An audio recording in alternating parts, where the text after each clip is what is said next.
धीरे धीरे लोग आ जाएंगे। केपी एस्ट्रोलॉजी का जो हमारा इस बैच का जर्नी आज से शुरू हो रहा है और हम धीरे धीरे आगे जाएंगे। लेकिन देखिए, जो सबसे बड़ा जरूरी बात यह है कि हम कहते हैं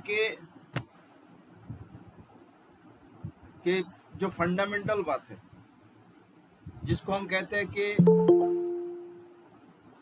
शुरुआती बात, ज्योतिष में भी जो शुरुआती बात है वो बड़ा जरूरी है और हम शुरुआती बातचीत भी करेंगे। शुरू का 4-5 क्लासेस थोड़ा जो शुरुआती बातचीत होगा, फिर आगे जाके हम रूल्स, थ्योरीज और उसके एप्लीकेशन में जाएंगे। धीरे धीरे हम आगे जाएंगे।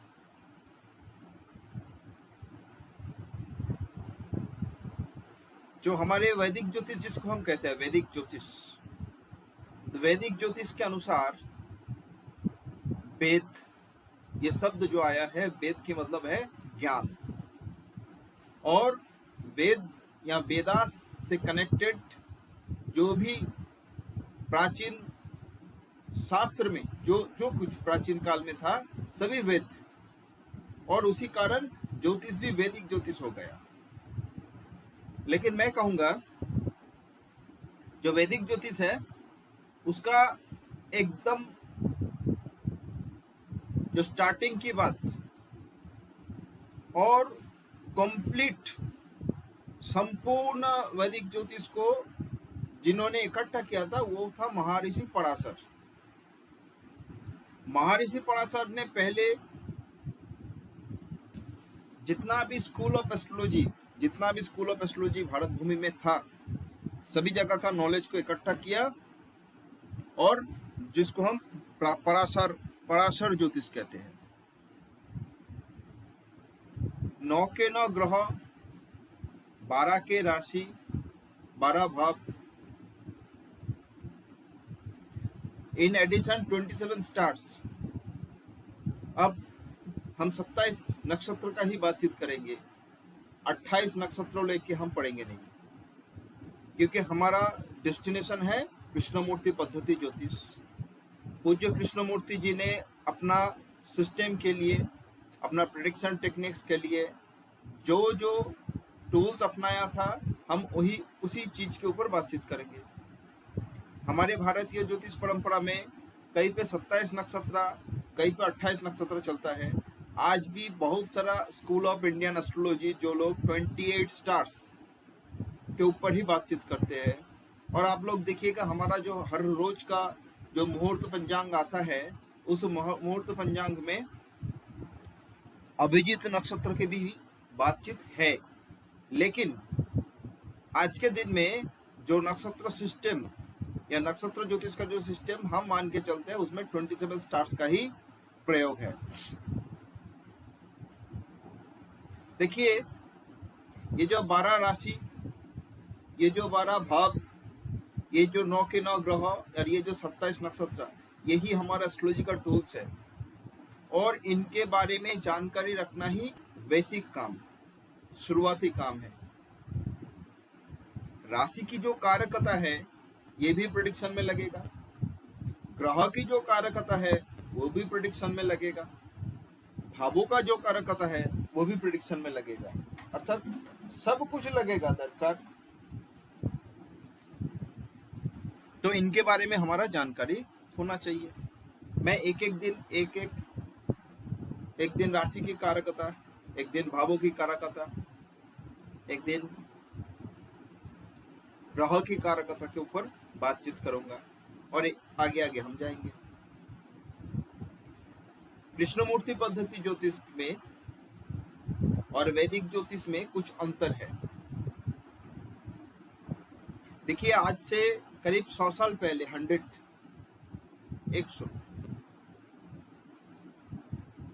कुछ renowned persons, south India, Chennai base कुछ पंडितों ने इकट्ठा होकर एक रिसर्च चालू किया था और उन लोगों का जो रिसर्च था वो रिसर्च था रिगार्डिंग नक्षत्र ज्योतिष। इसमें मैं कह दूं नक्षत्र ज्योतिष का बहुत पार्ट है।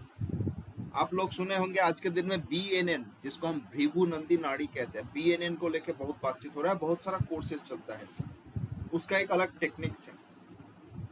चंद्रकला नाड़ी है, विष्णु भाव नाड़ी है।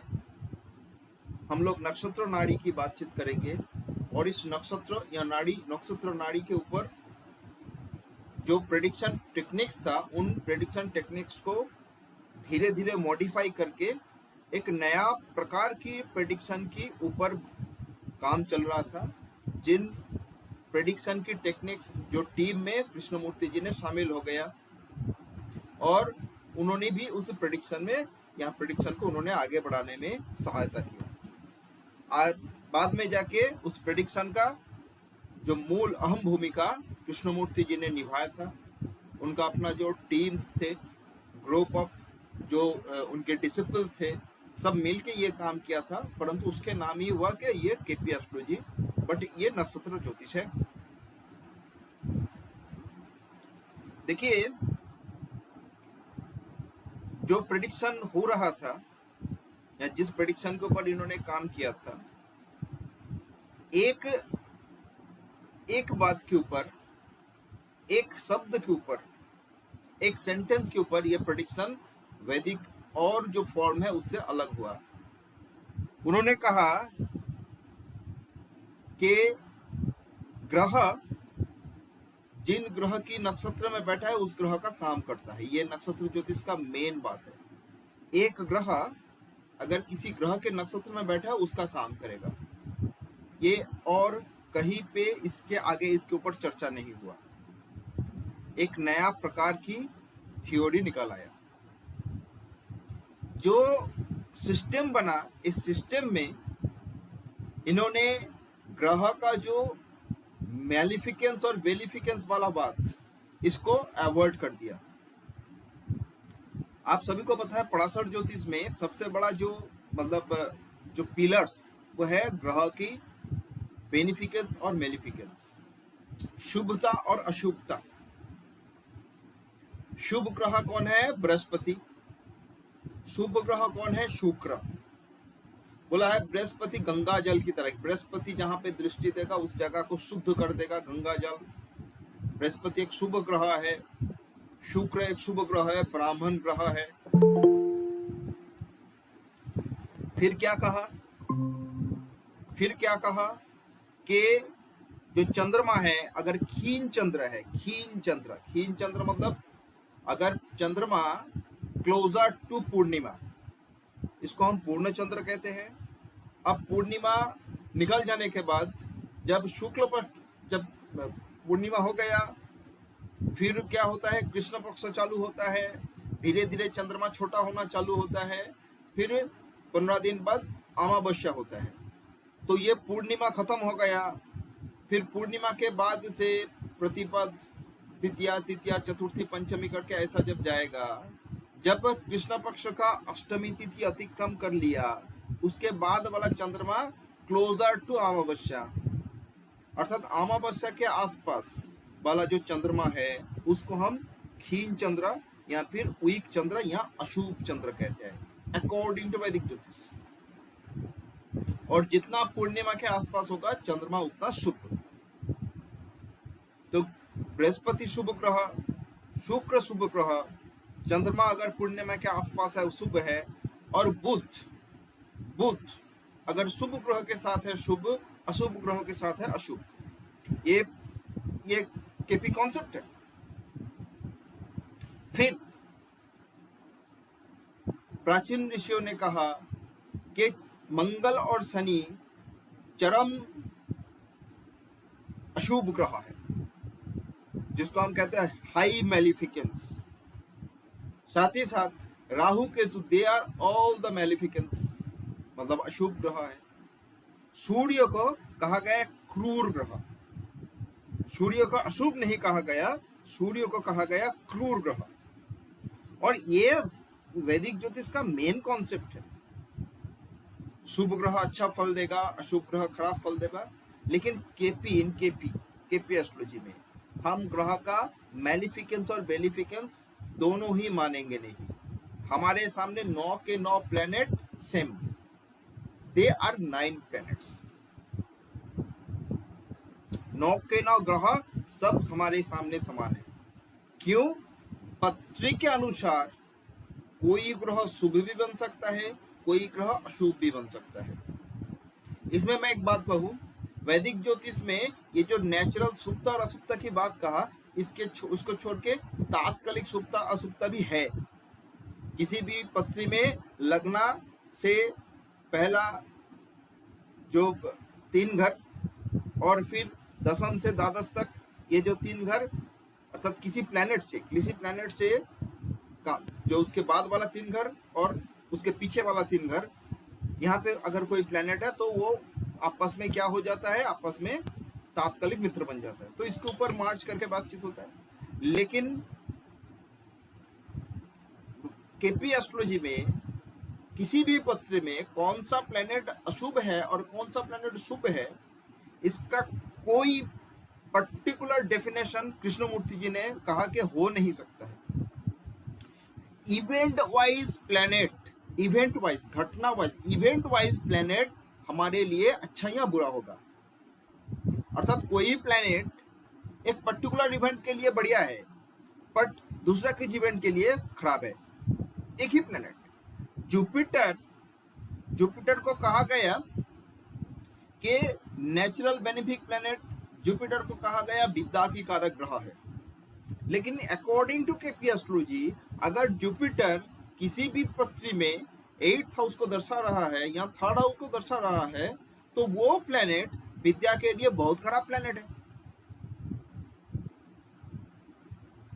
जुपिटर विद्या के लिए बहुत खराब प्लैनेट है।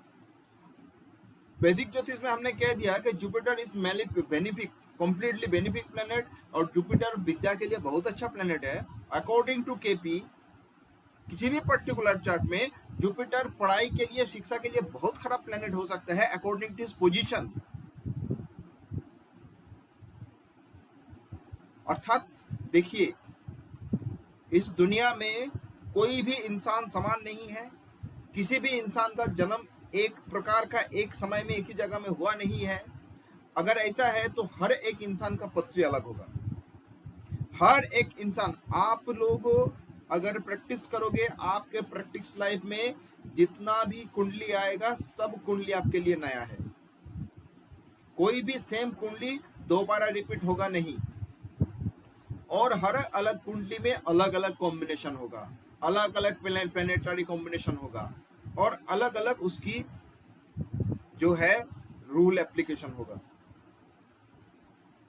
एक 9 के 9 एक ग्रह जुपिटर पूरा जग संसार में सबके लिए बेनिफिक होगा नहीं। मैं बता दूं, हमारे जितना भी रोग होता है, जो रोग एकदम मारन रोग, बहुत बड़ा बड़ा रोग, और उन रोगों का जो इन्वॉल्वमेंट जुपिटर के कारण ही मैक्सिमम होता है। Jupiter is the main reason किसी भी रोगों को बहुत बड़ा करने वाला।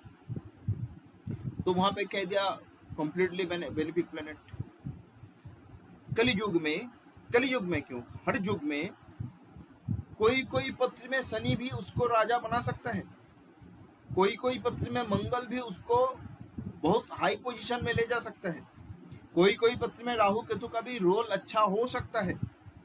उसी कारण हमारे सामने कोई नेचुरल बेनिफिक या नेचुरल मैनिफिक नहीं है। इन केपी हर प्लेनेट समान, पोजीशन के अनुसार उसकी हम बेनिफिकेंस और मैलिफिकेंस निकालेंगे। हाँ, केपी एस्ट्रोलॉजी में बेनिफिकेंस और मैलिफिकेंस निकालने का जो तरीका है उसका नाम है रिलेटिविटी एंड कनेक्टिविटी। देखिए, ज्योतिष में आप लोग सभी चेस बोर्ड देखे हो। चेस बोर्ड एक स्क्वायर सा बोर्ड है, वहाँ पे 2 प्रकार का जो है जो प्रकार का अलग अलग टीम है, एक ब्लैक टीम, एक व्हाइट टीम।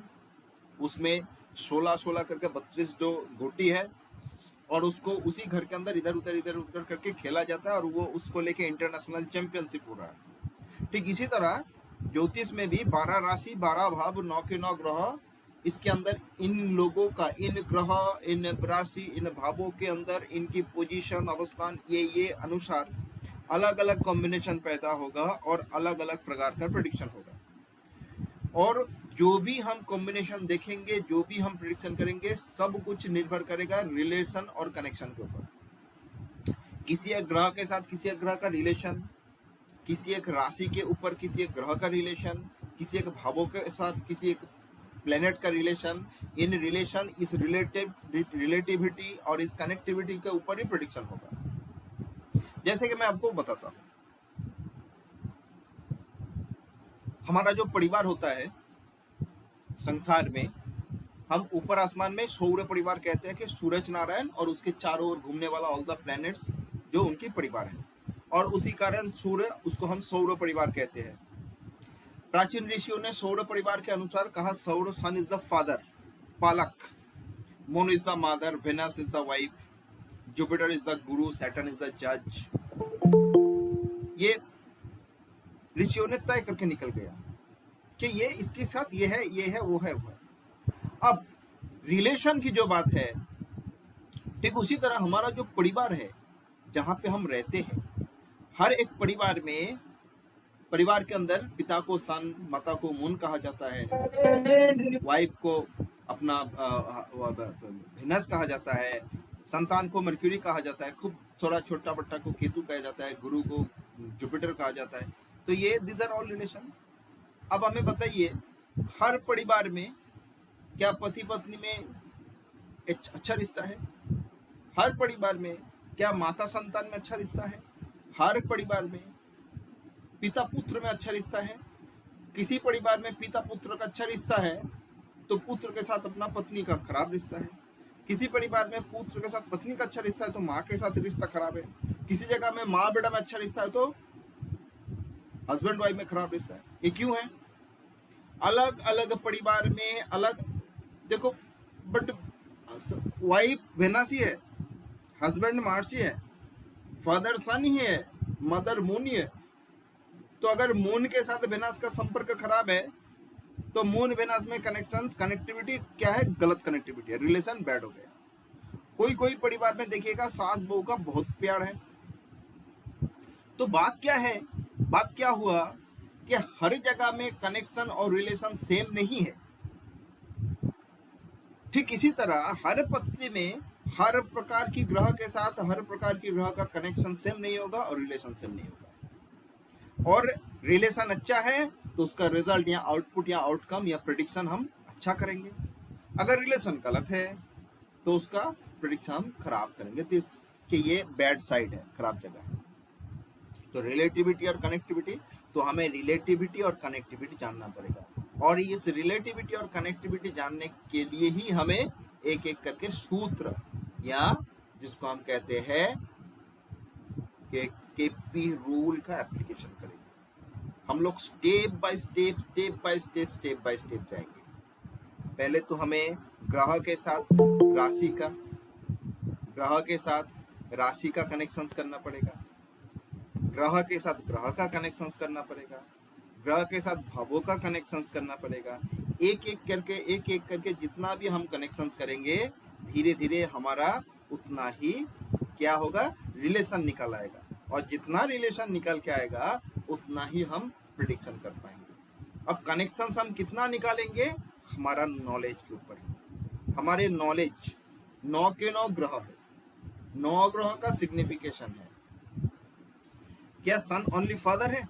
नो, सन का तो हजारों लाखों प्रकार का सिग्निफिकेशन है। एक पर्टिकुलर राशि है मेष राशि, मेष राशि का बहुत प्रकार का सिग्निफिकेशन है। हमें धीरे धीरे धीरे धीरे धीरे धीरे हर एक राशि का सिग्निफिकेशन के बारे में अपनी नॉलेज को गेन करना पड़ेगा। अगर कोई एस्ट्रोलॉजी कर रहे हो, अगर ज्योतिष में अच्छा आपका प्रेडिक्शन होना चाहिए या करना चाहते हो, तो आपको क्या करना पड़ेगा? अपना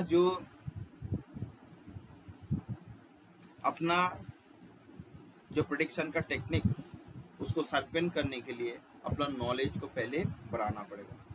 क्यों नॉलेज को बढ़ाना पड़ेगा? शास्त्र कहता है ज्योतिषांग वेदानां चक्षु, ज्योतिष वेद की आंख होता है। वेद क्या है? वेद मतलब ज्ञान, नॉलेज।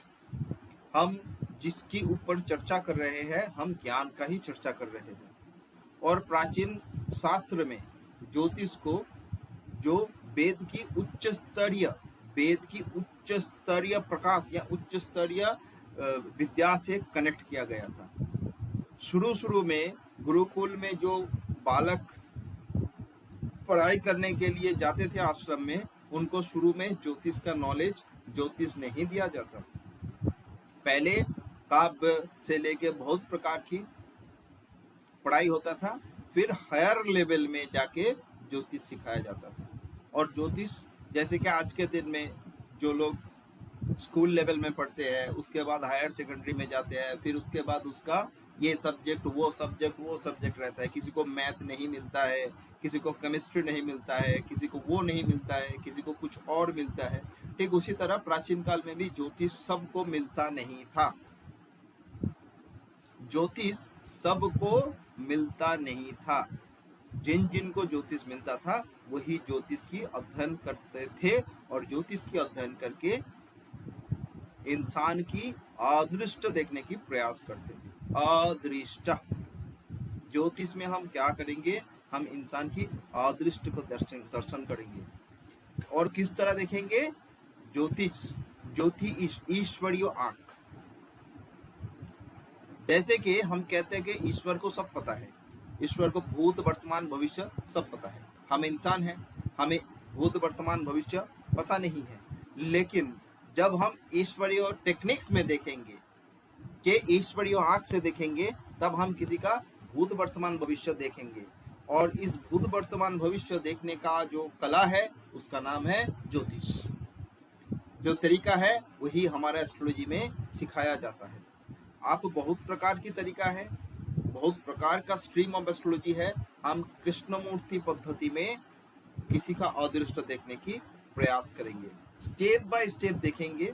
जितना हम शुरू में स्टेप अगर स्टेप जाम कर लेंगे तो हमारा सब गड़बड़ हो जाएगा। स्टेप नहीं जाम करना है, धीरे धीरे एक लेयर बाय लेयर जाना है। देखिए प्राचीन काल में, आज के दिन में हमारे सामने टूल्स आ गया, कंप्यूटर लैपटॉप आ गया, कैलकुलेशन के लिए एफिमेरिस आ गया। एफिमेरिस छोड़िए, आज तो ऐप सब कुछ बता देते हैं। हजारों साल पहले कुछ भी नहीं था। उस समय लिखने का भी तरीका नहीं पता था, लेकिन फिर भी ज्योतिष जो ऋषियों ने इंसानों का पत्री भी बनाते थे, और उस पत्री का प्रेडिक्शन भी करते थे, उस पत्री का रीडिंग भी करते थे, हॉरोस्कोप रीडिंग, और उसका भूत वर्तमान भविष्य बोल देते थे। तरीका बहुत प्रकार का है। आप अगर ज्योतिष में डूब लगा दिए हो, ज्योतिष नामक समुद्र में अगर आप उतर गए हो, तो आप डुबकी लगाते जाओ और पानी पीते जाओ। देखोगे पानी मीठा भी लगेगा, डुबकी में मजा भी आएगा, आपका सब कुछ ठीक हो जाएगा, धीरे धीरे मजा भी आएगा। ये सबसे बड़ा बात है। अगर आपको ज्योतिष में मजा आ रहा है, ज्योतिष सीखते हुए मजा आ रहा है, ज्योतिष का ग्रंथ पढ़ते हुए मजा आ रहा है, तब आपका ज्योतिष निश्चित होगा, और हो भी रहा है। ये सब्जेक्ट ऐसा ही है, क्योंकि ये विद्या ही है ऐसा। अब देखिए 12 भाव, 12 राशि, 27 नक्षत्र की बात है। हमारा जो टूल्स है 12 राशि, 12 भाव, 9 के 9 ग्रह और 27 नक्षत्र। इसमें मैं एक चीज कह दूं, हमारे प्राचीन काल से भारत भूमि में ज्योतिष की सबसे जो ज्यादा चर्चा हुआ था वो है नक्षत्र बेस्ड, राशि बेस्ड जो प्रेडिक्शन हुआ था, निश्चित हुआ था, ऐसा नहीं कि नहीं हुआ था। लेकिन राशि बेस्ड प्रेडिक्शन के ऊपर पश्चिम देश में या वेस्टर्न कल्चर में जितना ज्यादा राशि बेस्ड बातचीत हुआ था, उससे कई गुना ज्यादा हमारे देश में नक्षत्र बेस्ड प्रैक्टिस हुआ था। कहता है कि महाभारत काल में जो नकुल थे वो नक्षत्र की ज्ञाता था, good learner, good reader of नक्षत्र, वो नक्षत्र को पढ़ पाते थे। वो नहीं, प्राचीन काल में जो भी ऋषि थे सभी खाली आंख में नीचे बैठ के ऊपर आसमान का जो नक्षत्र है, सभी नक्षत्र को रीड करके, ऑब्जर्व करके, और उनके बारे में कई प्रकार का जो नॉलेज हमें दे के गया है। और हम उसी नॉलेज को धीरे धीरे डिकोड करेंगे और जान पाएंगे। राशि की जो चर्चा वेस्टर्न कंट्री में, वेस्टर्न एस्ट्रोलॉजी में सबसे ज्यादा हुआ था, मैं फिर कह रहा हूँ। हाँ, निश्चित रूप से कॉन्सेप्ट हमारे देश से ही गया है, क्योंकि देखिए हमारे यहाँ पे 9 ग्रह वाला कॉन्सेप्ट है, और ग्रह को हम ग्रह ही कहेंगे, प्लेनेट नहीं। परंतु पश्चिम देश में 9 प्लैनेट्स का कनेक्शन है। वहां पे वो लोग राहु केतु को मानते नहीं है, वो लोग यूरेनस, नेपच्यून, प्लूटो को प्लैनेट मानते हैं, और साथ ही साथ जो sun, moon, Venus, Mars, Jupiter, Saturn, Mercury, Uranus, Neptune, Pluto. और हमारे यहाँ पे केतु, शुक्र, रवि, चंद्र, मंगल, राहु, गुरु, शनि, बुध। यूरेनस, नेपच्यून, प्लूटो के बातचीत, ये यूरेनस, नेपच्यून, प्लूटो के बारे में कोई चर्चा हमारे भारत भूमि के प्राचीन वैदिक ज्योतिष में इतना ज्यादा था नहीं, और आज भी है नहीं। तो हमारा 9 के 9 ग्रह है। अब ये जो 9 के 9 ग्रह है, 12 के 12 राशि है, मैं आप लोगों को पीडीएफ सेंड कर दूंगा धीरे धीरे। ये जो 12 राशि है, ये मेष, वृषभ, मिथुन, कर्क, सिंह, कन्या, तुला, वृश्चिक, धनु, मकर, कुंभ, मीन, इन 12 राशि को ग्रहों में लॉर्डशिप के अनुसार बांट दिया गया। और ग्रहों में 12 राशि को जो लॉर्डशिप के अनुसार बांटा दिया, उसमें मेष और वृश्चिक का मालिक मंगल को बनाया गया, वृषभ और तुला का मालिक शुक्र को बनाया गया, मिथुन और कन्या का मालिक बुध को बनाया गया, कर्क राशि का मालिक चंद्रमा, सिंह राशि का मालिक सूर्य, एक एक ओनली, एक कर्क राशि का मालिक चंद्रमा, सिंह राशि का मालिक सूर्य, धनु और मीन का मालिक बृहस्पति, और मकर कुंभ का मालिक शनि महाराज। 7 ग्रह को 12 राशि को 7 ग्रह में बांट दिया गया। राहु केतु को कोई भी राशि नहीं दिया गया। कहाँ पे? राशि कॉन्सेप्ट में। 12 राशि में राहु केतु का कोई भी घर नहीं है, या कोई भी राशि नहीं है। सन का, सूर्य का एक, चंद्रमा का एक, बाकी जो 5 ग्रह है सबको 2-2 करके दिया गया। बुध को 2, मंगल को 2, बृहस्पति को 2, शनि को 2, शुक्र को 2। अब देखिए चीज, राशि वाला कॉन्सेप्ट पश्चिम देश में, वेस्टर्न कल्चर में राशि वाला कॉन्सेप्ट को लेके ज्यादा रिसर्च हुआ है और चलता है। वो लोग राहु केतु को मानते नहीं हैं, वो लोग राहु केतु को अवॉइड कर दिया, वो लोग राहु केतु का फ्रीक्वेंसी को एक्सेप्ट ही नहीं किया, और राशि वाला कॉन्सेप्ट में राहु केतु का कोई घर नहीं है। अब भारत भूमि का खेल सुनिए। प्राचीन काल में भारत भूमि में 27 नक्षत्र का खेल था। अश्विनी, भरणी, कृत्तिका, रोहिणी, मृगशिरा, आद्रा, पुनर्वसु, पुष्या, अश्लेषा, मघा, पूर्व फाल्गुनी, उत्तर फाल्गुनी, हस्ता, चित्रा, स्वाति, विशाखा, अनुराधा, ज्येष्ठा, मूला, पूर्वाषाढ़ा, उत्तराषाढ़ा, श्रवणा, धनिष्ठा, शतभिषा, पूर्व भाद्रपद, उत्तर भाद्रपद, रेवती। 27 नक्षत्र हुआ। इन 27 नक्षत्र को 9 ग्रहों में बांट दिया गया, और हर ग्रह का 3-3 नक्षत्र दिया गया। केतु का भी 3, राहु का भी 3, शुक्र का भी 3, सबका 3-3। अर्थात नक्षत्र में राहु केतु को परमिसेबल, नक्षत्र में राहु केतु को नक्षत्र में हिस्सा दिया गया कि ये नक्षत्र तुम्हारी जगह है, तुम्हारा घर है, तुम्हारा जमीन है, या तुम्हारी एरिया है, तुम इस नक्षत्र का लॉर्ड हो। अर्थात नक्षत्र वाला सिस्टम में राहु केतु को नक्षत्र का लॉर्ड बनाया गया, राशि वाला सिस्टम में राहु केतु को कोई राशि वाला लॉर्ड नहीं बनाया गया। क्यों? प्राचीन भारतीय परंपरा में प्राचीन काल से ही नक्षत्र ज्योतिष की चर्चा हो रहा है, और प्राचीन काल से ही भारत भूमि में राहु केतु को एक्सेप्ट किया गया, और राहु केतु को शुरू से एक्सेप्ट किया गया, उसीलिए राहु केतु को भी नक्षत्र का लॉर्डशिप दिया गया। वहां पे राशि में राहु केतु का लॉर्डशिप नहीं है। क्यों? ये हमारे जो ज्योतिष शास्त्र है, ज्योतिष शास्त्र में जो 9 ग्रह का खेल है, इसमें 7 ग्रह का खेल आप लोग निश्चित समझ पाओगे, कोई भी समझ सकता है। लेकिन जब भी राहु केतु का इन्वॉल्वमेंट है, वहीं से गड़बड़। जब सृष्टि हुआ, आप सभी को पता है, अगर माइथोलॉजी है, पौराणिक गाथा है, पुराण है, जो भी है, बट सृष्टि का जो स्टोरी है, जो माइथोलॉजी है, उसमें क्या कहता है कि पहले देवता दे वर गुड, अच्छा, और जो डेमन या राक्षस दे वर एविल। अब एक बार देवताओं ने सोचा कि हम ये जो डेविल है, ये खराब है, जो अन्याय है, इसको एकदम खत्म कर देंगे। They made a plan. क्या प्लान किया? बोला हमें पहले अमर बनना पड़ेगा। हम अगर अमर बन जाएंगे तो हम असुरों के ऊपर पूर्ण रूप से विजय प्राप्त कर लेंगे, क्योंकि असुर भी अमर नहीं थे, देवता भी अमर नहीं थे। देवता से ज्यादा असुर बलशाली थे, देवता से ज्यादा असुर बलशाली थे। देवताओं का गुरु था बृहस्पति, असुरों का गुरु था शुक्र। बृहस्पति बड़ा अच्छा इंसान है, सब ठीक है, अच्छा गुरु है, परंतु शुक्र क्या है, बड़ा तिगड़मबाज इंसान है। उसका नॉलेज बहुत पावरफुल है, बड़ा शार्पेन है, वो बड़ा प्रैक्टिकल है, और वो राक्षसों को हमेशा भड़काते हैं और राक्षसों देवताओं को जाके मार लगाते हैं। अब देवताओं ने सोचा कि हमें अमर हम बन जाएंगे तो हम पूर्ण रूप से इस जो राक्षसों के ऊपर विजय प्राप्त कर लेंगे। लेकिन वहां पे एक प्रॉब्लम दिखाई दिया कि अगर अमर बनना है तो अमृत का अनुसंधान करना पड़ेगा। अगर अमृत का अनुसंधान करना है तो समुद्र मंथन करना पड़ेगा, और समुद्र मंथन अकेले देवों के लिए संभव नहीं है। अकेले देव समुद्र मंथन नहीं कर पाएंगे।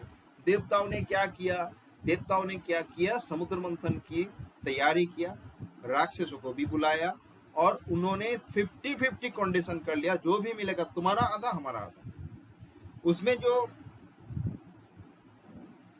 अमृत मिलेगा वो देवताओं को पता था, नॉलेज उनके पास था, ज्ञान उनके पास था, राक्षसों के पास ज्ञान नहीं था।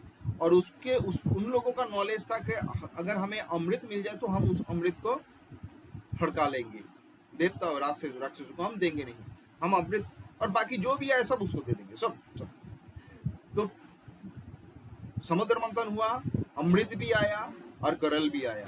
गरल शिव जी ने अपने गले में लगा दिया, गले में रख लिया, नीलकंठ बन गया, और देवताओं ने अमृत लेके भाग गया। अब उनकी जो देवताओं का जो मेन बॉस था भगवान विष्णु, उन्होंने मोहिनी रूप पकड़ के सबको अमृत पिलाना चालू किया। इसमें क्या हुआ, देवताओं के असुरों के बीच एक राक्षस था जिसका नाम था, जो सर्प दानव था, सर्प राक्षस, वो सिंहिनी का पुत्र था। आप बता दो कि हिरण्यकशिपु का एक पुत्री था, उसका नाम था सिंहिनी, और सिंहिनी का पुत्र था ये सर्प राक्षस जिसको हम राहु कहते हैं। वो बड़ा इंटेलिजेंट था, बड़ा ऑब्जर्वर था, अच्छा ऑब्जर्वर था, और उनका जो मतलब किसी की चीज के ऊपर जो कंसंट्रेशन वो सबसे बढ़िया था। और उन्होंने ध्यान लगा के, ध्यान याद रखिएगा, ध्यान इज राहु। उन्होंने ध्यान लगा के देवताओं को ऑब्जर्व किया, ध्यान लगा के कि देवताओं क्या कर रहा है, क्या मिल रहा है उसको नजर में था। और उन्होंने ही समझा, उन्होंने ही देखा कि देवताओं कुछ ऐसा मिला है जो राक्षसों को नहीं दिया गया, देवताओं वो लेके भाग गया, और वो देवताओं के पीछे आ गया, देवता बन के आ गया और देवताओं के बीच प्रवेश कर गया। कौन? सर्प राक्षस। और वो देवताओं के अंदर बैठ के अमृत भी पान कर लिया। वही जो अमृत देवताओं के बीच बैठ के वो पान कर लिया, एक राक्षस जो अमर बन गया। गड़बड़ यहीं से शुरू हुआ। अगर देवताओं सिर्फ मतलब अमृत पान कर लिया होता तो वो पूर्ण रूप से अमर बन जाता और राक्षसों को पूर्ण विजय प्राप्त कर लेता। लेकिन ये राहु बन गया, उसका गला काट दिया गया, फिर भी 2 टुकड़े के कारण वो अमर ही बन गया। और वो सृष्टि के एकदम शुरू जो देवता चाहते थे कि पूर्ण रूप से झंझट की समाप्ति, वो झंझट ही रह गया, एक नया झंझट पैदा हो गया। और राहु ही एक ओनली रीजन है इस जग संसार में झंझट के कारण। और वही से नया सृष्टि भी चालू हुआ। राहु केतु सृष्टि का कारण भी है, अर्थात ये सृष्टि का जो रोलिंग प्रोसेस है ना, नया सृष्टि, नया जन्म, ये राहु केतु द रीजन। तो वो राहु केतु के कारण ही झंझट हुआ, राहु केतु के कारण ही झंझट पैदा हुआ, राहु के केतु के कारण ही आज भी सृष्टि में झंझट है। तो पत्री हम अगर देखेंगे किसी भी पत्री में, तो उसकी पत्री का प्रॉब्लम की सबसे बड़ा जगह है राहु केतु। और ज्योतिष के अनुसार बाकी 7 ग्रहों का अध्ययन करना ठीक है, बट राहु केतु का जब इन्वॉल्वमेंट होगा तो वहां पे ही अध्ययन करना समस्या होगा। अगर आपके सामने कोई पत्री आ गया जिस पत्री के में राहु केतु का बहुत ज्यादा इन्वॉल्वमेंट है, आपको उस पत्री का प्रेडिक्शन करना थोड़ा मुश्किल होगा। हाँ, नामुमकिन नहीं है, होगा, बट थोड़ा मुश्किल निश्चित होगा। बाकी प्लेनेट को पढ़ना बड़ा आसान है, राहु केतु स्ट्रेट नहीं है। वाई? राहु की क्लाउड इफेक्ट के कारण जो दिखाई देता है वो है नहीं, और जो है वो समझ में नहीं आता। ये है राहु, यही है क्लाउड इफेक्ट। बाकी ग्रह जो दिखाई देता है वही है।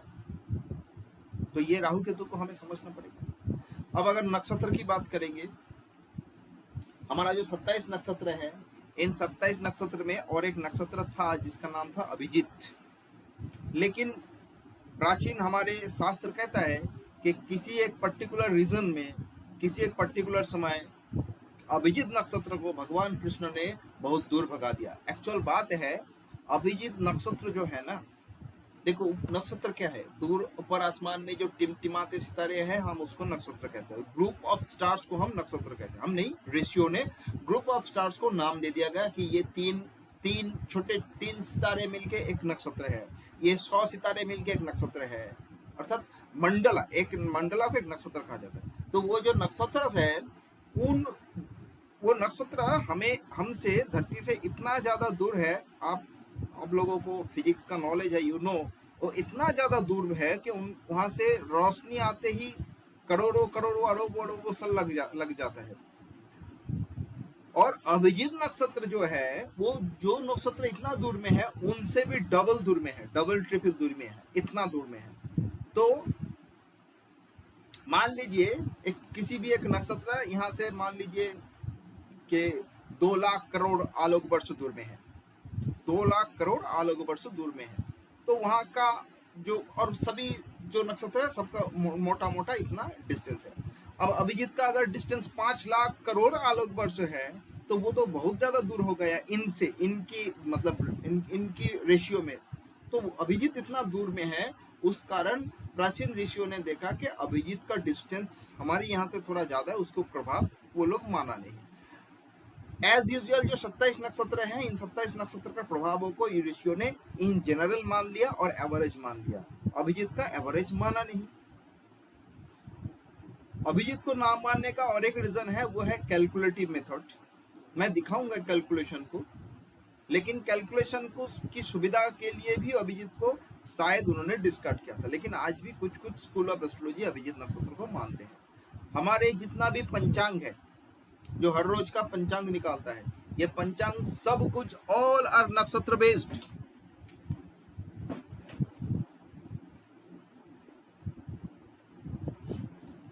जो भी जो है सब नक्षत्र बेस्ड है।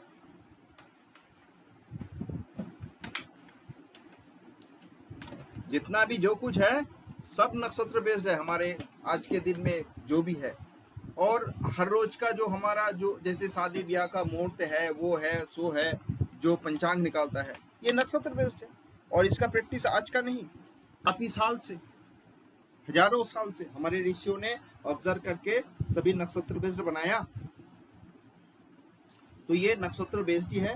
और हम लोग केपी एस्ट्रोलॉजी में नक्षत्र सिस्टम को ही क्या करेंगे, ज्यादा इसके ऊपर हम भरोसा करेंगे, क्योंकि ये एक नक्षत्र ज्योतिष है। कोई भी ग्रह कौन सी नक्षत्र में बैठा है, ये एक बहुत बड़ा महत्वपूर्ण बात है हमारे लिए। तो हमें स्टार लेवल में बातचीत होगा। फिर भी कृष्णमूर्ति जी ने इसको और भी आगे बढ़ाया, इसको और मॉडिफाई किया, मॉडिफाई करके केपी एस्ट्रोलॉजी हमारे हाथ में दे दिया। देखिए, ये जो 12 भावों की बातचीत हम करेंगे, भावों की बातचीत में हमें एक चीज समझना पड़ेगा। इंग्लिश टर्म्स में कहता है 12 हाउस, हाउस मतलब घर, जैसे हमारा घर होता है ना 12 हाउसेस। हमारा वैदिक टर्म्स में हाउस और भावों में बड़ा अंतर है। हाउस का शब्द है घर, लेकिन भाव मतलब भाव का इंग्लिश हाउस नहीं होगा। भाव क्या है, भाव हमारी भावना से आया है। देखिए, हमारा सनातन जो संस्कृत शब्द है, संस्कृत शब्द का सब कुछ धातुगत, धातु से सब, हर एक शब्द का अलग अलग धातु और अलग अलग उसकी मीनिंग हो जाता है। तो सब कुछ धातु से ही संस्कृत शब्द, सबसे ब्यूटीफुल शब्द अगर कोई भाषा है वो है संस्कृत। जैसे कि भाव, ये आया कहाँ से, भव धातु से, बींग। देखो, हम जिंदा लोगों का ही प्रोडिक्शन करेंगे और जिंदा लोगों का ही अदृष्ट देखने की दरकार होगा। जो जिंदा है, मरे नहीं, जिसके मन में मरने की डर है, परंतु वो जिंदा है और जिंदा रहना चाहते हैं। वही चाहते हैं कि भाई कल क्या होगा, मुझे थोड़ा कुछ जानना चाहिए, कल क्या होगा। क्यों? कल तो अदृष्ट है, दिखाई नहीं देगा। दृष्ट मतलब जो दिखाई देता है, अदृष्ट मतलब जो हमें दिखाई नहीं देता है। जो दिखाई नहीं देता है उसको देखने की प्रयास करते हैं, अर्थात अदृष्ट देखने की प्रयास करते हैं। कहाँ पे? ज्योतिष में। तो हम केपी एस्ट्रोलॉजी में चाहे या कोई भी ज्योतिष में, हम ज्योतिष में अदृष्ट देखने का ही प्रयास करते हैं। तो यहाँ पे हम अदृष्ट देखने की प्रयास करेंगे, जो अनदिखा है उसको देखने की प्रयास करेंगे। किसका? जिंदा इंसान का। अब अर्थात वो है जिंदा, भवः बीइंग, और उसकी जो प्रकाश, state of being, state of being क्या है? भाव। कौन सा भाव? सुख भाव, दुख भाव। इंसानों को बहुत प्रकार का भाव होता है, तो उस भावों को हम देखेंगे। आपका कल कौन सा भाव में रहना पड़ेगा आपको, सुख भाव में या दुख भाव में? आपका पत्री बता सकता है। हम उसी को जानने की, देखने की प्रयास करेंगे कृष्णमूर्ति पद्धति ज्योतिष में। यह है हमारा जो मतलब ज्योतिष की जो बातचीत है। हम और एक चीज हमें समझना पड़ेगा। देखिए, हमारा जो ऋषियों ने, प्राचीन ऋषियों ने, प्राचीन काल में जब ज्ञान की चर्चा होता था, ज्ञान की चर्चा सभी ऋषियों के आश्रम में होता था, और वेद की चर्चा ऋषियों के आश्रम में ही हुआ था, और ऋषियों के आश्रम में भी। और हर ऋषि क्या करते थे? अपना जो शिष्य, डिसिपल, उनको अपना ज्ञान को क्या करते थे? उनको प्रोवाइड करते थे श्रुति के आकार में। वेद श्रुति था, और ऋषियों का मानना था कि ये जो ज्ञान, नॉलेज इज द पावर। हर किसी को अच्छा रहने का, जिंदा रहने का, ठीक रहने का, सबको ठीक रखने के लिए जो चाहिए वो है ज्ञान। और ज्ञान एक ऐसा चीज है, ज्ञान इंसानों को अच्छा भी रख सकता है और प्रॉब्लम भी कर सकता है। ज्ञान का इस्तेमाल किस तरह किया जाए वो निर्भर करता है इंसान के ऊपर। अब उस समय जो शैतान थे, जो राक्षस थे, those who were evil demons, ऋषियों का मानना था कि उनके हाथ में अगर नॉलेज चला जाए तो वो नॉलेज या ज्ञान का गलत इस्तेमाल करके जग संसार को झंझट पैदा करेगा। और प्राचीन शास्त्र में, प्राचीन ग्रंथ में राक्षसों के पास वरदान जाने से वो कितना बदमाशी या कितना प्रॉब्लम किया था हम सभी को पता है। तो ऋषियों, देवताओं जो था, वो लोग चाहते नहीं थे कि जो नॉलेज है या अच्छा नॉलेज है वो राक्षसों के पास चला जाए। और उसी कारण उन्होंने क्या किया था? जब भी कोई नॉलेज उन्होंने इन्वेंट किया था उसको कोडिंग कर दिया था। कोडिंग कि भाई इसको कोडिंग कर दिया करो, और कोड वर्ड में नॉलेज प्रोवाइड होता था, आज भी होगा। और वो कोडिंग कैसे किया था? हर एक रूप में, प्रकृति के हर एक नियम के अनुसार वो नॉलेज को कोडिंग किया था। अब हमें क्या करना है? हमें नया कुछ सृष्टि नहीं करना है, हमें सिर्फ डिकोड करके जो है, जो था, उसको डिकोड करके आगे बढ़ना है। हम क्या करेंगे? धीरे धीरे डिकोड करेंगे। क्या चीज को डिकोड करेंगे? नॉलेज को डिकोड करेंगे। ठीक है जी, बताइए, आप कोई कुछ बता रहे हो? चलिए और बताइए, दीपक जी। जी प्रणाम सर। बताइए सर, मैं एक चीज ये पूछ रहा था कि जैसे बहुत सारे फॉर्म्स ऑफ एस्ट्रोलॉजी है, वैदिक है, केपी है, भृगु नंदी नाड़ी है, तो इसमें से जो है सबका अपना अपना अलग पर्पस होता है या सब एक दूसरा का अपडेटेड वर्जन? नहीं, कोई किसी का अपडेटेड वर्जन नहीं है। होम्योपैथी का अपडेटेड वर्जन एलोपैथी है नहीं। होम्योपैथी, एलोपैथी, एलोपैथी, आयुर्वेद, यूनानी इज यूनानी। इसका पर्पस कैसे डिसाइड किया जाए कि वैदिक यूज होना चाहिए या केपी यूज होना चाहिए? एंड रिजल्ट सबका सेम है क्या? ऐसे ही समझिए, कैंसर होम्योपैथी से भी ठीक होता है, आयुर्वेद से भी ठीक हो सकता है, एलोपैथी भी ठीक हो सकता है। अब किसी का अगर कैंसर हो जाए, वो अगर होम्योपैथिस्ट के पास जाएंगे तो उसका पहला क्या होगा? मैं सबसे बेहतरीन जो चिकित्सा करते हैं, सबसे बेस्ट जो, उसके पास जाऊं। अगर एलोपैथ के पास भी जाएंगे, वही सेम थ्योरी। तो विद्या, देखिए, विद्या तो गलत नहीं है, विद्या सही है, हम्म, विद्या 100% परफेक्ट है, लेकिन इसका एप्लीकेशन करना, एप्लीकेशन जो करेगा, देखो राइट एमबीबीएस तो राइट सभी करते हैं, कोई तो भगवान बन जाता है और कोई किडनी बेचने वाला बन जाता है।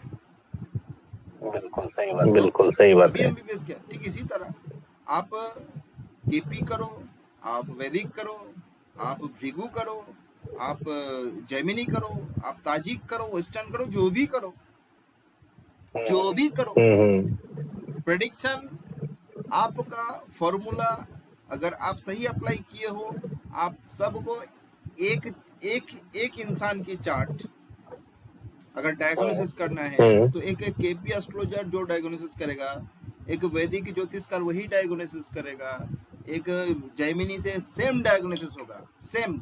अगर भाई प्रॉब्लम अगर आँख की है तो कोई डॉक्टर बताएगा कान में, कोई बताएगा नाक में, तो ये नहीं होगा, सभी बताएगा आँख का प्रॉब्लम। मतलब प्रेडिक्शन करने का अलग अलग मेथड्स, अलग अलग systems, and result is same. Yes, thank you sir. लेकिन हाँ, अगर मैं कहूंगा केपी इज द सिंपलेस्ट, सबसे सहज है केपी। सर एक बार मैं एक जन का किसी का इंटरव्यू में सुन रहा था, पता नहीं वो सच है ना गलत है, बोलता है केपी एस्ट्रोलॉजी से हम लोग इतना भी बता सकते हैं कि बच्चे का कितना परसेंटेज मार्क्स आएगा। Is it possible? क्यों केपी, क्यों वैदिक से भी कह सकते हो और भी एक्यूरेट कह सकते हो। नहीं, उनका ये बोलना था कि वैदिक से इतना पता चलेगा बच्चा पास होगा या नहीं। केपी से सुनिए, मैं एक चीज बताता हूँ, एक चीज बताता हूँ जी। देखिए, हमारा एक राशि 30 डिग्री होता है, 30 डिग्री। राइट। ब्रह्मांड गोल है, जोडियक गोल है, जोडियक गोल मतलब 360 डिग्री, 360 डिग्री को 12 इक्वल डिवीजन किया तो एक एक डिवीजन, एक एक राशि 30 डिग्री हो गया। 30 डिग्री। अब इस 30 डिग्री को लेके जितना भी काम हम लोग 30 डिग्री के बाद, अब एक नक्षत्र 27 नक्षत्र है, 360 डिग्री को अगर आप 20 मतलब 27 से डिवाइड करोगे तो होगा 13 डिग्री 20 मिनट, एक एक नक्षत्र 13 डिग्री 20 मिनट होगा। ये सेम इक्वल, हर एक नक्षत्र का डिवीजन या span 13 degree 20 minute, 13 degree 20 minute. अब एक नक्षत्र को अगर आप 4 हिस्सा में बांटोगे तो हम कहते हैं 4 चरण। चार पद जो होता है नक्षत्र का। और एक राशि को अगर आप 9 हिस्सा में बांटोगे तो हम कहते हैं नवांश। जो डिवान चार्ट होता है वहां पे डिवान वाला कॉन्सेप्ट मतलब एक राशि समान 30 डिग्री, एक भाव समान 30 डिग्री। हम एक ग्रह के जो लॉर्डशिप मतलब राशि का लॉर्डशिप ग्रह की होता है और उस भावों का लॉर्डशिप ग्रह की होता है, तो 30 डिग्री लेके हम बातचीत करते हैं। वही उसको जब हम नवांश में लेके जाते हैं, हर एक अंश नवांश का, हर एक नवांश का एक अलग अलग लॉर्डशिप दिया गया, अर्थात एक राशि को 9 अंश करके वहां पर प्रेडिक्शन होता है, जिसको हम दृक्कांश कहते हैं। दृक्कांश, दृक्कांश मतलब एक राशि को 2 हिस्सा में बांटा गया, 15 डिग्री 15 3 भाग किया गया, एक राशि को तीन डिवीजन, 10 डिग्री 10 डिग्री, और 60 भाग जिसको हम D60 चार्ट कहते हैं। एक राशि को 60 डिवाइड किया गया, मतलब आधा आधा मिनट करके एक एक डिवीजन हुआ। अब बताइए, अगर हम किसी के D60 वाला चार्ट के ऊपर काम कर रहे हैं तो उसकी चार्ट को हम 60 डिवाइड करके इतना माइन्यूट लेवल में, इतना सूक्ष्म लेवल में जाके हम प्रेडिक्शन कर रहे हैं।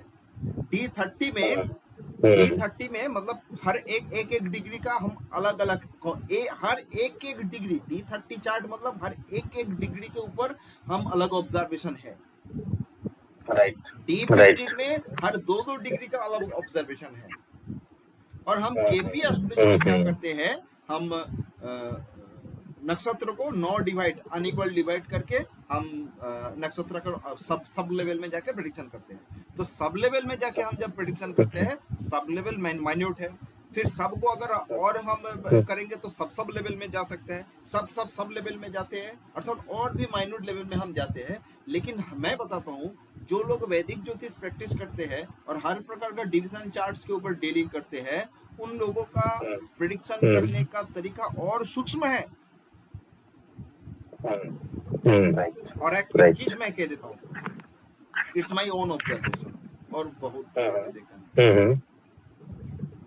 दशा काल निर्णय में या टाइमिंग में हम लोग जब केपी एस्ट्रोलॉजी में जाके होराड़ी चार्ट के ऊपर, होराड़ी प्रिंसिपल के ऊपर जब हम टाइमिंग करते हैं, वो बड़ा प्रिसाइज होता है। लेकिन अगर किसी नेटल चार्ट का प्रेडिक्शन करोगे, टाइमिंग करोगे, टाइमिंग निश्चित प्रिसाइज होगा। लेकिन मेरा मानना है, मैंने देखा केपी एस्ट्रोलॉजी में हम लोग केपी न्यू आयनाम्स आज के दिन में यूज करते हैं, आयनाम्स केपी न्यू यूज करते हैं, लेकिन वैदिक में एज ए होल सब लाहिरी यूज करते हैं।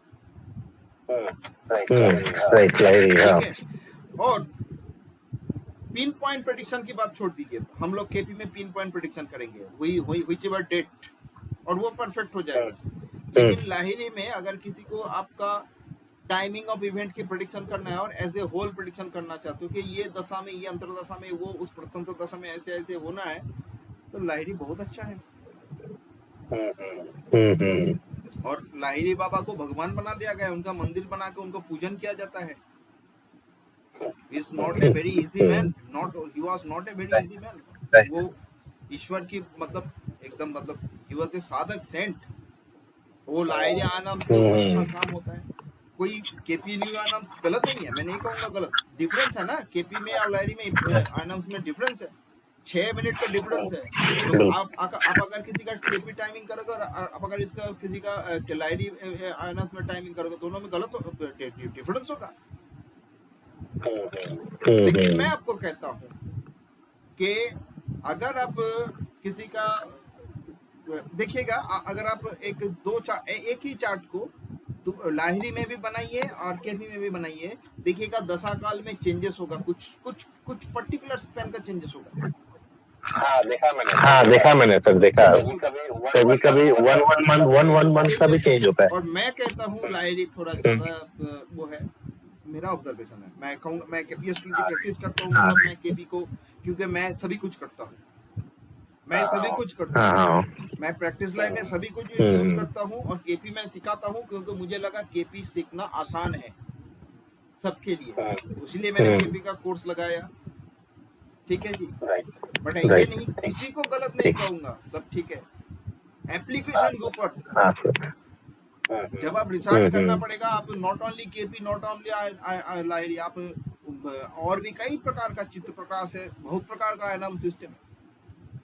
हम लोग नक्षत्र डिवीजन में करते हैं, हम लोग अश्विनी से शुरू करते हैं, बट बहुत सी जगह में कहा गया कि अश्विनी स्टार्टिंग स्टार नहीं है, बिगिनिंग स्टार अश्विनी नहीं है, बहुत जगह में कहते हैं, मानते नहीं है बहुत लोग, बिगिनिंग स्टार अश्विनी को नहीं मानते हैं। जैसे हम शुरुआती स्टार्टिंग अश्विनी, तो बहुत जगह में अश्विनी को स्टार्टिंग स्टार का नहीं मानते, वो अलग अलग स्टार्स है। जैसे हमने मान लिया मेष से शुरू होता है, मेष, वृषभ, मिथुन, कर्क, सिंह, कन्या, तुला, वृश्चिक, धनु, मकर, कुंभ, मीन, ये अलग अलग कॉन्सेप्ट है, अलग अलग ऑब्जर्वेशन है, और सभी ऑब्जर्वेशन सटीक है। हाँ, किसी के ऊपर किसी को कभी भी ओवरलैप ना किया जाए। अगर आप सभी सीखना चाहते हो तो लेयर बाय लेयर सबको अलग अलग से आपको एप्लीकेशन करना पड़ेगा। ओवरलैप हो जाएगा तो हमारा दिमाग का दही बन जाएगा, काम कुछ नहीं होगा। सही बात है सर। आप वैदिक का भी कोर्स कराते हैं? मैं ना वैदिक का कोर्स रेडी करके बैठा हूँ, अभी तक दिया नहीं, मैं दूंगा। थोड़ा देखिए, थोड़ा लार्ज हो जाएगा। प्रॉब्लम ये है, वैदिक कोर्स थोड़ा लार्ज हो जाएगा, क्योंकि वो इन डेप्थ जाएंगे तो बहुत कुछ आ जाएगा।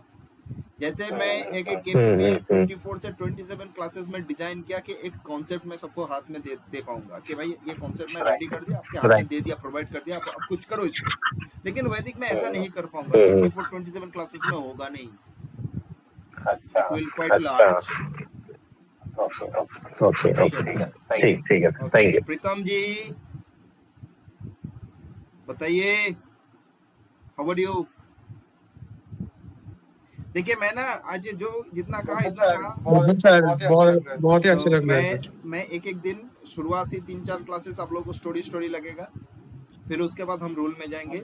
जब हम प्लेसिडियस हाउस डिवीजन सिस्टम में चले जाएंगे जिस दिन से, उस दिन से देखिएगा मजा आ जाएगा प्लेसिडियस हाउस डिवीजन सिस्टम, और हम लोग वहीं पे जाएंगे। केपी के साथ वैदिक ज्योतिष का जो डिफरेंस है, हमें उस डिफरेंस की तरह मतलब एक एक करके हम डिफरेंस, मैं आपको समझाऊंगा डिफरेंस, स्टेप बाय स्टेप समझाते जाऊंगा। सर कौन सी दिन कैसा होगा, कौन सी दिन कैसे मतलब कैसे चलना पड़े?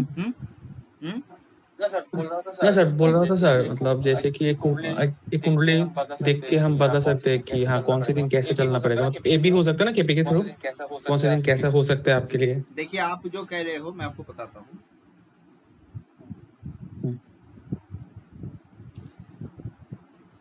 ये कौन सा दिन, जो बात आप कह रहे हो कि रविवार कैसा, मंगलवार कैसा, शनिवार कैसा, ये सब बात कर रहे हो ना? हाँ सर। देखिए अगर हम केपी में जाके किसी का एकदम इन डेप्थ प्रेडिक्शन करेंगे, दशा महादशा 20 साल का है, अंतरदशा 2.5 साल का है, उसके अंदर प्रत्यंत दशा 6 महीना का है, उसके अंदर सूक्ष्म दशा 4 दिन का 5 दिन का है, उसके अंदर प्राण दशा 8 घंटा 10 घंटा है। तो अगर हम एकदम सूक्ष्म दशा में, एकदम जो छोटा दशा में चले जाएंगे, अगर दशा अच्छा है तो उसके आउटकम भी अच्छा होगा। अगर टाइमिंग देखिए, एक है क्या होगा, एक है कब होगा। कब होगा वाला बात कौन कहेगा? दशा। अगर अब रेगुलर बात कर रहे हो कि कल का दिन कैसा चलेगा, तो आप दशा में जाओ। अभी कौन सी दशा है, उसके अंदर किसकी अंतरदशा, किसकी प्रथम दशा, किसकी सूक्ष्म दशा, तो उस 5 दशा का आउटपुट क्या हो रहा है। अगर अच्छा हो रहा है तो कल का दिन अच्छा चलेगा, ये होगा। ये एक बात गया, केपी में आप इसको कर सकते हो।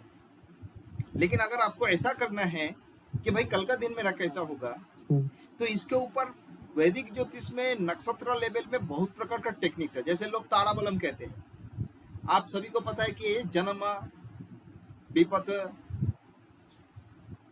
संपत, जन्म, संपत, विपत, खेमा, प्रत्यक, साधक, मित्र, अधिमित्र, है ना? स्टार होता है ना ताराबलम में। तो जो 2, 4, 6, 8 और 9 गुड स्टार, बाकी खराब होता है ना। तो आपका अगर मान लो अश्विनी नक्षत्र में जन्म हुआ है और आज अगर भरणी है, तो this is good star for you. क्या जी? चंद्रमा के ऊपर भी प्रेडिक्शन है, जस्ट चंद्रमा, मुहूर्त वाला चंद्रमा, ट्रांजिट चंद्रमा, जिसके ऊपर हमारा ये बनता है।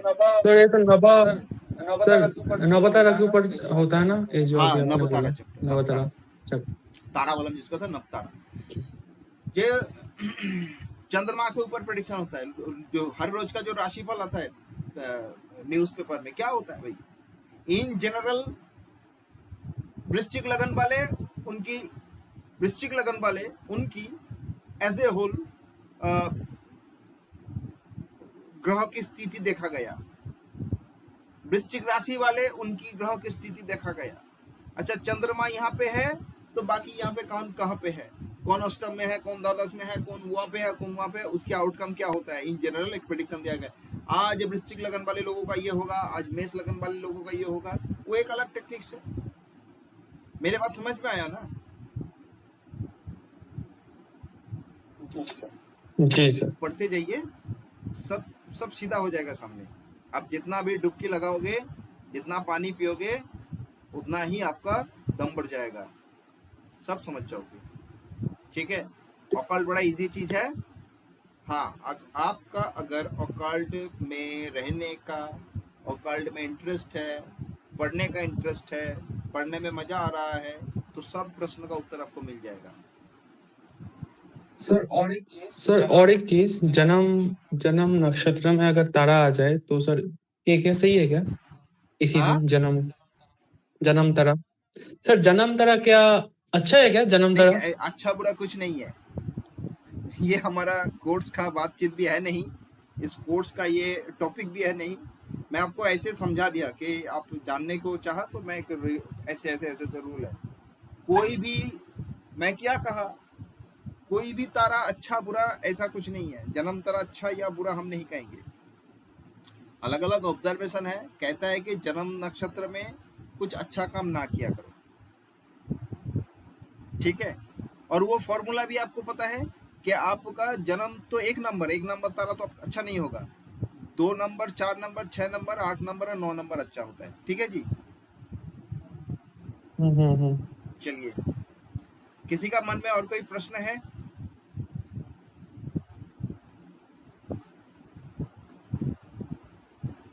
बताइए, एनी क्वेश्चंस?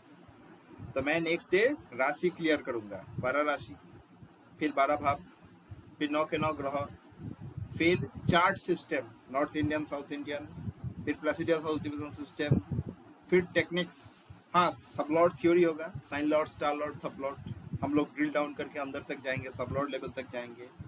नवांश चक्र समझाऊंगा, साथ ही साथ D1 चार्ट, D9 चार्ट, साथ ही साथ हम भाव चलित समझाएंगे, ठीक है जी। फिर हम आगे निकलेंगे, फिर ruling planet, horary astrology, birth time rectification, सब कुछ होगा, एक एक करके होगा। क्लास मिस मत करिएगा, क्लास में रहिएगा, प्रश्न उत्तर करिएगा। हर क्लास का रिकॉर्डिंग एक एक संभव हो जाए तो एक बार देख लीजिएगा। और अगर क्लास में कोई प्रश्न मन में ना आए, कोई बात नहीं है, अगर बाद में प्रश्न आए नोट डाउन करके रखिएगा। नेक्स्ट डे क्लास के शुरू में पिछला जितना भी क्वेश्चन है कर दीजिएगा। क्लास हो जाने के बाद उस क्लास की टॉपिक के ऊपर ही प्रश्न करिएगा, ठीक है। आज समाप्त करें, if there are no questions तो हम समाप्त करेंगे। चलिए।